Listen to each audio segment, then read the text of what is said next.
as you know, we often debate the right way to handle tough situations, but we're no experts. So we're turning to America's trusted etiquette expert, Thomas Farley. Yes. Welcome back. We were just talking about you, saying that you are a DBL staple. Jeff gave you that title. Absolutely. You show up, you put your suit on, you've got a great background. We love you here, buddy. We don't give you enough credit. Thank you. Love you all too. Happy summer. Yes. Yeah, see, what a happy summer. That's the cutest thing I've heard. All right, so let's get into this, Thomas. We love when we're having you here. I talked in the past about a situation that I have had where I got on, what's the air? Southwest, right? You pay for your own seats. I mean, you could upgrade and pay, right? So I did that. The woman who came on last with her family asked me to move my seat because there was an open one so she could sit with her baby.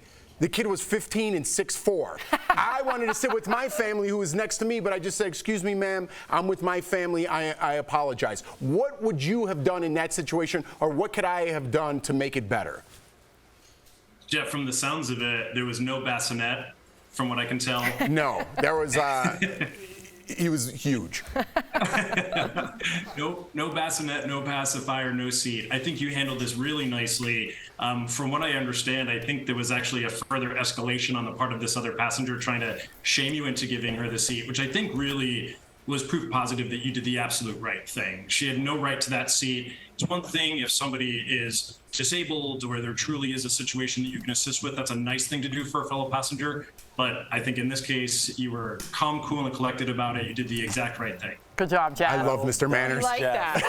You liked your validation. Now, I'll tell you this, Mr. Manners, as somebody that flies every week, I've seen this coming for a long time. Recently, a man went viral for a pre-boarding scam on a Southwest flight.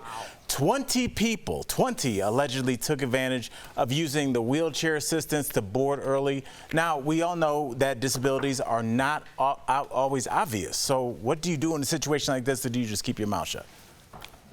You know, Al, this is a very difficult thing for a fellow passenger to police. This is really up to the crew to deal with as they may. And I think it's horrific that someone would look to take advantage of a loophole to board early. There are people who genuinely need that special assistance, that boarding time, often people with families as well, which is the other announcement, or members of the military. You're going to wear a military uniform so that you can board early. Is that the next thing we're going to see online? I think it's really unfortunate. I think it ruins it for those who truly need the help. But as a fellow passenger, sometimes disabilities aren't so visible. So I wouldn't be the disability police. I would leave that to the crew. And if they're able to game the system, I think it's sad, but it's something that we just got to roll with.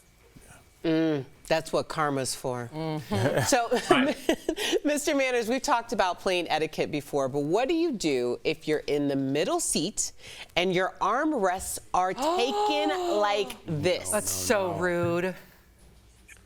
Erica, this is my single biggest airplane etiquette gripe, is someone is stuck in that middle seat.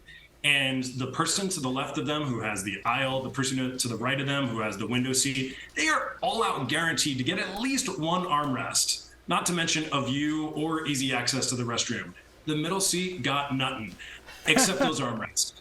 I think it is 100% truly their right to take both armrests. Now, so what do you do if you go to sit down or you go to spread your arms and you notice that someone on either side of you has already taken those armrests? This is an issue, and I definitely would bring it up. I'd actually ask just nicely, would it be possible if I could get a little space on this armrest? But also claim those armrests early in the flight. So if you think you may need them, so a wide arm stand. And don't move. Exactly. Okay. No going to the Okay. bathroom. Do you want a soda? Okay. No. I'm down with that because I had a guy actually lift the armrest because he didn't have enough room. You told me about that off Yeah. camera. You told me about that off camera. Yeah, well, it's on camera now. Rory to New York. Yeah, okay, so now what if someone's feet are in your space, like this? Oh, no. wow. Oh my gosh. Wow. Okay, so I am props for creativity, but no props for manners on the pouring of the water on the feet. I imagine the person got the message. We all know leg room is at a premium, just like that arm room is, that armrest room is. I would not have been so aggressive with that water pour. I would have stood up, had a gentle word with them. I'm so sorry, you may not realize, but your feet are actually coming through to my feet area. Would you mind pulling them back a little bit? If they don't comply, this is what the flight attendants are for. This person's going to be sitting behind you, perhaps for a transcontinental flight. You don't want to be dealing with the other things they could potentially do behind you if they want to really annoy you. So I'd keep it nice, but definitely speak up. Okay. Yeah, and I I'm know. keeping my, just so you know, Al and Jeff. See, Yeah. And next time we have them back, we're going to talk about bare feet on an airplane too, because I'm not with it. What about sandals or flip-flops? no. For women, yes. For men, no. I'm sorry. I agree with that. Yeah. Thomas, thank you for joining us. It's always such a joy to have you on DBL Nation. Make sure you follow Thomas across social media at Mr. Manners. We'll be right back. Thanks, all. Thanks.